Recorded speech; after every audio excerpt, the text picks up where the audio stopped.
Halo teman-teman semuanya, semoga kita selalu dalam keadaan sehat semuanya ya. Di video kali ini saya akan membahas nilai-nilai dasar PNS, kendali mutu dan anti korupsi. Yuk langsung aja.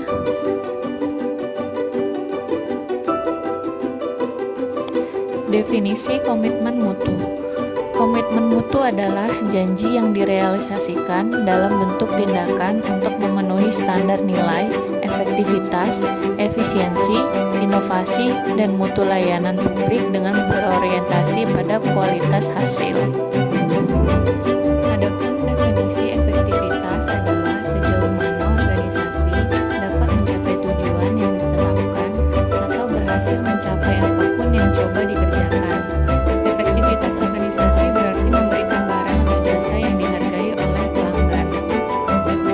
Efisiensi adalah jumlah sumber daya yang digunakan untuk mencapai tujuan organisasional. Efisiensi organisasi ditentukan oleh berapa banyak bahan baku, uang, dan manusia yang dibutuhkan untuk menghasilkan jumlah keluaran tertentu. Efisiensi dapat dihitung sebagai jumlah sumber daya yang digunakan untuk menghasilkan barang atau jasa. Inovasi adalah cara utama di mana suatu organisasi beradaptasi terhadap perubahan-perubahan di pasar, teknologi, dan persaingan. Mutu ialah apapun yang menjadi kebutuhan dan keinginan konsumen. Nihil cacat, kesempurnaan, dan kesesuaian terhadap persyaratan, kesesuaian terhadap spesifikasi. Kita, sebagai aparatur sipil negara, harus memiliki komitmen mutu, diantaranya aparatur sipil negara harus memiliki tujuan atau goals. Yang kedua, harus memiliki peran yang aktif atau roles. Yang ketiga, memiliki prosedur. Yang keempat, memiliki hubungan yang baik atau relationship. Dan yang kelima, memiliki jiwa kepemimpinan atau leadership. Nilai-nilai dasar orientasi mutu adalah manajemen mutu terpadu, terdiri atas kegiatan perbaikan berkelanjutan yang melibatkan setiap orang dalam organisasi melalui usaha yang terintegrasi secara total untuk meningkatkan kinerja.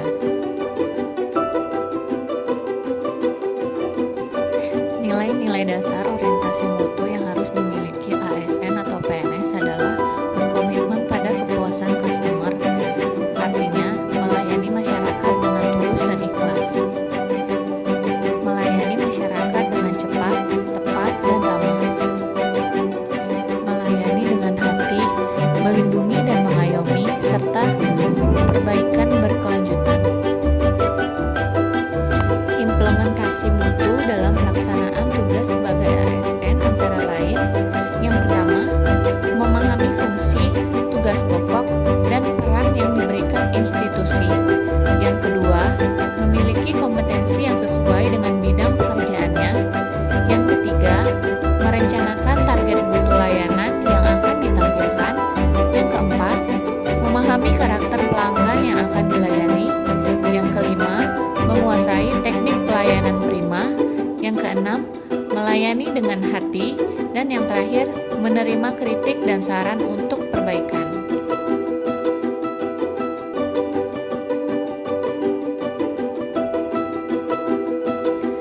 Kata korupsi berasal dari bahasa Latin, yaitu corruptio, yang artinya kerusakan, kebobrokan, dan kebusukan.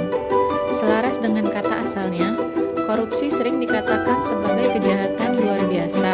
Salah satu alasannya adalah karena dampaknya yang luar biasa menyebabkan kerusakan, baik dalam ruang lingkup, pribadi, keluarga, masyarakat, dan kehidupan yang lebih luas.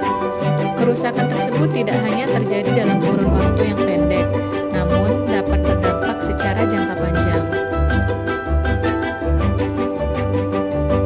Korupsi adalah segala tindakan yang terkait dengan kerugian keuangan negara, suap-menyuap, penggelapan dalam jabatan, perbuatan pemerasan, perbuatan curang, benturan kepentingan dalam pengadaan, gratifikasi, dan menghalangi penyelidikan dan penyidikan, tidak mau memberi keterangan tentang kekayaan dan memberi kesaksian palsu.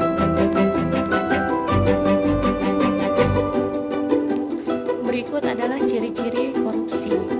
Yang pertama, dilakukan lebih dari satu orang. Yang kedua, merahasiakan motif, ada keuntungan yang ingin diraih. Yang ketiga, berhubungan dengan kekuasaan atau kewenangan tertentu. Yang keempat, berlindung di balik pembenaran hukum. Yang kelima, melanggar kaidah kejujuran dan norma hukum. Dan yang terakhir, mengkhianati kepercayaan. Dampak negatif korupsi secara umum akibat korupsi adalah merugikan negara dan merusak sendi-sendi kebersamaan, serta memperlambat tercapainya tujuan nasional, di antaranya tata ekonomi, seperti pemborosan sumber-sumber, larinya modal ke luar negeri, gangguan terhadap perusahaan, gangguan penanaman modal. Tata sosial budaya, seperti revolusi sosial dan ketimpangan sosial. Tata politik seperti ketidakstabilan politik, pengambil alihan kekuasaan, hilangnya bantuan luar negeri, hilangnya kewibawaan pemerintah. Dan yang terakhir, tata administrasi seperti tidak efisien, kurangnya kemampuan administrasi, hilangnya keahlian, hilangnya sumber-sumber negara, keterbatasan kebijakan pemerintah, dan pengambilan tindakan-tindakan represif. Sebagai aparatur sipil negara, Kementerian Agraria dan Tata Ruang Badan Pertanahan Nasional, kita harus sadar perilaku anti korupsi. Kesadaran tersebut dapat membangun integritas kita sebagai ASN yang profesional dan terpercaya. Adapun nilai-nilai anti korupsi yaitu kejujuran, kepedulian, kemandirian, kedisiplinan, tanggung jawab, kerja keras, kesederhanaan, keberanian, dan juga keadilan. Untuk itu, kita harus menciptakan lingkungan yang berintegritas dengan cara memperbanyak teman yang berperilaku positif, memperbanyak artefak atau simbol dan lingkungan berintegritas sejarah yang memberikan makna atau inspirasi untuk melakukan perilaku positif dan selalu ingat akan kebaikan dan kebenaran. Memperbanyak rutinitas atau ritual positif dan membangun atau menjalankan sistem integritas, misalnya dalam kepemimpinan, struktur organisasi, sistem pengendalian, dan lain-lain. Sekian video kali ini. Selalu jaga kesehatan dan sampai jumpa.